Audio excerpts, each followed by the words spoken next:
Hello दोस्तों, आज के इस वीडियो में हम सॉइल मैकेनिक्स के 6वें चैप्टर के बारे में डिस्कस करेंगे, जो है मृदा का संघनन, सॉइल कंपैक्शन।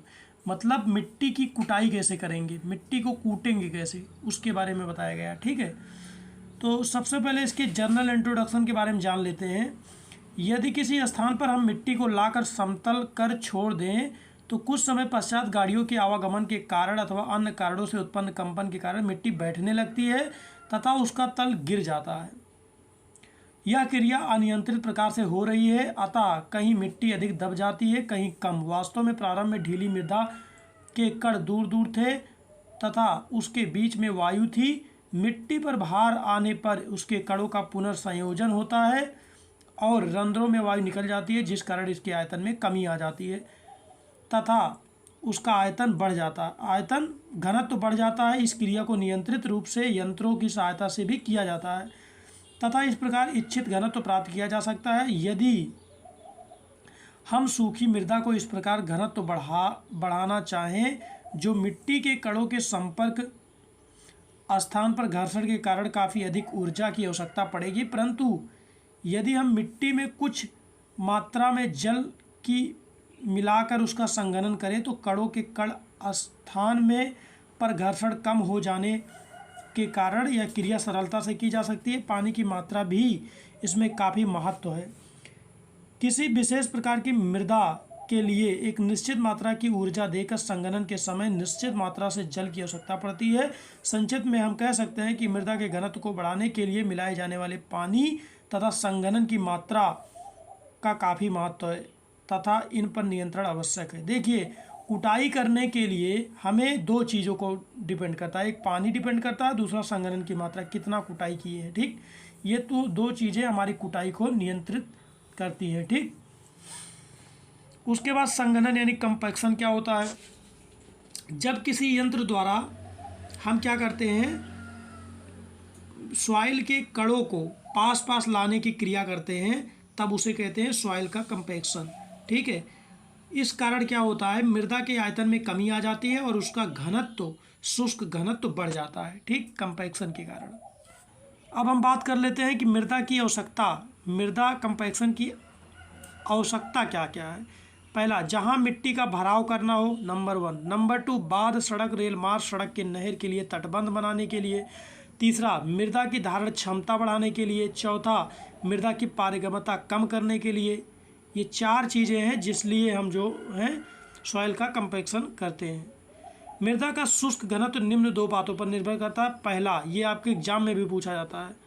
ठीक, पहला है मृदा में उपस्थित जल की मात्रा, जैसा हमने पिछले बताया, और संघनन की मात्रा, मतलब मृदा में कितना जल है, और दूसरा कितना उसकी कुटाई की गई। दो चीज़ों पर शुष्क घनत्व निर्भर करता है। इसको अच्छे से पढ़ लीजिए। ठीक है, बिल्कुल थ्योरेटिकल चीज़ है।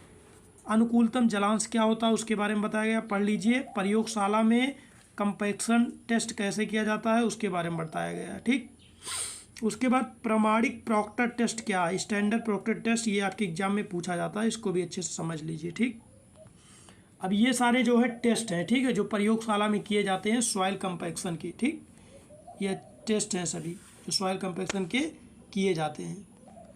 ठीक है, ये प्रयोगशाला टेस्ट है, सब प्रयोगशाला में ये सारे टेस्ट किए जाते हैं। दूसरा है परिवर्तित प्रॉक्टर संघनन परीक्षण, मेथड प्रॉक्टर कंपैक्शन टेस्ट। ठीक है, ये भी हमारा काफ़ी इम्पोर्टेंट है। ये भी टेस्ट प्रयोगशाला में किया जाता है सॉइल के कंपैक्शन को चेक करने के लिए, हमारी सॉइल कंपैक्ट है या नहीं, इसके बारे में ये बताते हैं ये सारे टेस्ट। ठीक है, प्रयोगशाला टेस्ट।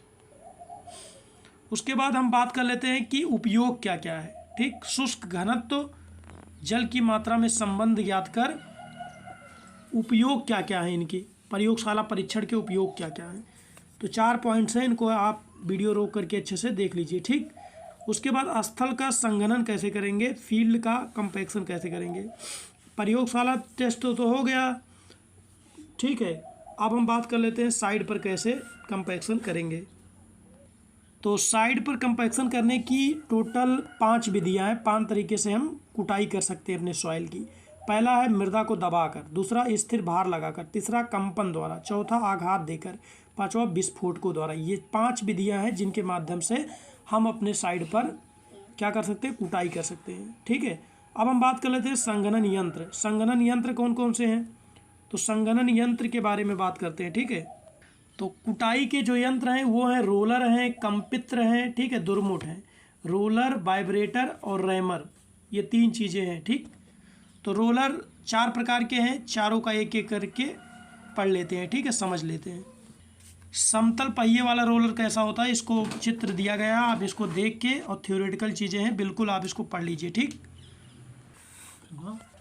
उसके बाद आ गया वातिल टायर रोलर। ठीक है, वातिल टायर रोलर के बारे में बात की गई है, ये भी आपका रोलर है। ठीक है, इसको आप पढ़ लीजिए, थ्योरेटिकल चीज़ है बिल्कुल। ठीक, इसमें कुछ समझाने वाली चीज़ नहीं है। अगर आपको कोई चीज़ समझ में नहीं आती है कमेंट कर देना, में मैं देखकर उसका वीडियो बना दूंगा। ठीक, ये तमाम प्रकार के रोलर दिखाए गए हैं। ठीक है, आप इनको देख लीजिए, पढ़ लीजिए। ठीक है, उसके बाद वाइब्रेटर के बारे में, रोलर तो हमारा हो गया जिससे कुटाई की जाती है। ठीक, उसके बाद वाइब्रेटर के बारे में बताया गया है, 2 वाइब्रेटर है, एक असंतुलित भार वाले, दूसरा कंपन करने वाले द्रव चालित।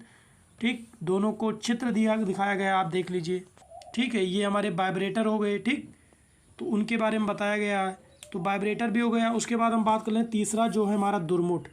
ठीक है, दुर्मुठ भी हमारा 3 प्रकार का होता है। पहला भार गिराकर, जैसे स्थूला गाड़े जाते हैं, जैसे पाइल गाड़े जाते हैं, वैसे विधि द्वारा। दूसरा है अंतः ज्वलन वाले, और तीसरा है वातिल तथा वायु चालित द्वारा। 3 विधियां हैं जिनसे क्या करते हैं हम सॉइल का कंपैक्शन करते हैं दुर्मुठ में। ठीक, इसको आप पढ़ लीजिए अच्छे से।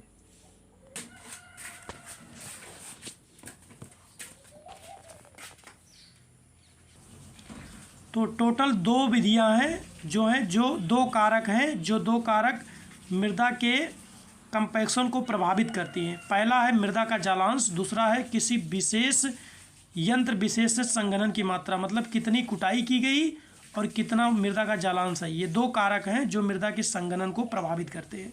इसके बारे में बताया गया, आप इसको अच्छे से रीड कर लीजिए। ठीक है, उसके बाद संघनन यंत्र का चुनाव आप कैसे करेंगे।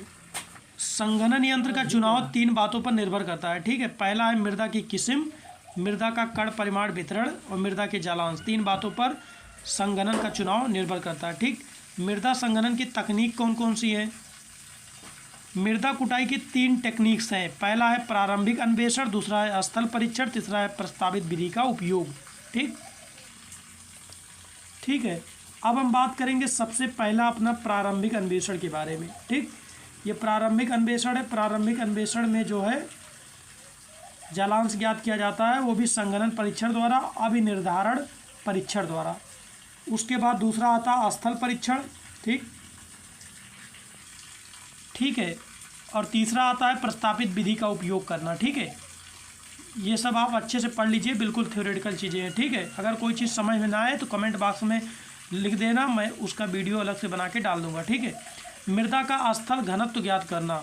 ठीक, कैसे जो सॉइल है उसका डेंसिटी हम ज्ञात करेंगे फील्ड पर, उसके बारे में बताया गया। क्रोड वर्तनी विधि क्या है, थ्योरेटिकल चीज़ है, पढ़ लीजिए, इतना इंपॉर्टेंट भी नहीं है। ठीक, ये सॉइल के जो है घनत्व के बारे में बात की जा रही है, स्थल घनत्व ज्ञात करने के बारे में। ठीक, मृदा को बालू से बदल कर कैसे उसका सॉइल का स्थल घनत्व ज्ञात करेंगे। ठीक, पढ़ लीजिए, पढ़ना चाहें तो। ठीक, बिल्कुल थ्योरेटिकल चीज़ें हैं। ठीक है, अगर पढ़ना चाहें तो पढ़ लीजिए, इतना इम्पॉर्टेंट नहीं है। प्रॉक्टर सुई विधि द्वारा हम कैसे ज्ञात करेंगे उसके बारे में बताया गया। ठीक है, स्थल घनत्व मतलब डेंसिटी सॉइल की कैसे ज्ञात करेंगे, इस विधि द्वारा, प्रॉक्टर सुई विधि द्वारा। ठीक, न्यूक्लियर संघनन विधि द्वारा, परीक्षण द्वारा हम कैसे जो है सॉइल की डेंसिटी ज्ञात करेंगे उसके बारे में बताया गया। इंपॉर्टेंट नहीं गाइज, पढ़ना चाहें पढ़ सकते हैं। ठीक है, ये गाइज आपके एग्जाम के दृष्टि से काफ़ी इंपॉर्टेंट है। संघनन और संघनन मतलब कंपैक्शन एंड कंसोलिडेशन, दोनों में डिफरेंस क्या है, ये आपके एग्जाम के दृष्टि से काफ़ी इंपॉर्टेंट है। तो हम बता दें संघनन किसे कहते हैं। जिस सॉइल को हम किसी यंत्र के द्वारा से कुटाई करते हैं उसे क्या कहते हैं, संघनन यानी कंपैक्शन कहते हैं। ठीक, और कंसोलिडेशन किसे कहते हैं, जब हम सॉइल में पानी मिला देते हैं तो सॉइल अपने आप नीचे बैठ जाती है, तो उसको हम क्या कहते हैं, कंसोलिडेशन कहते हैं। ठीक है, 4 इसके स्टेप दिए गए, चारों स्टेप को आप पढ़ लीजिए अच्छे से। ठीक, उसके बाद कार्यस्थल पर निरीक्षण के दायित्व क्या है, duty of the supervisor at side, एक साइट सुपरवाइजर की ड्यूटी क्या है उसके बारे में बताया गया है। ठीक, इस प्रकार से हमारा 6वां चैप्टर एंड हो जाता है। ठीक है, और छठवें चैप्टर में अगर कोई चीज़ समझ में नहीं आती है तो कमेंट बॉक्स में कमेंट कर देना, मैं उसका अलग से वीडियो बना के डाल दूँगा, ठीक है। अब हम बात कर लेते हैं अपने 7वें चैप्टर के बारे में, जो है मृदा में प्रतिबलों का वितरण एवं संघनन, ठीक है। आने वाले 7वें लेक्चर में हम इसी के बारे में डिस्कस करेंगे, ठीक है। Stress distribution in soil and consolidation, ठीक है। तब तक हमारे चैनल को सब्सक्राइब कीजिए, इस वीडियो को लाइक कीजिए। जय हिंद, जय भारत।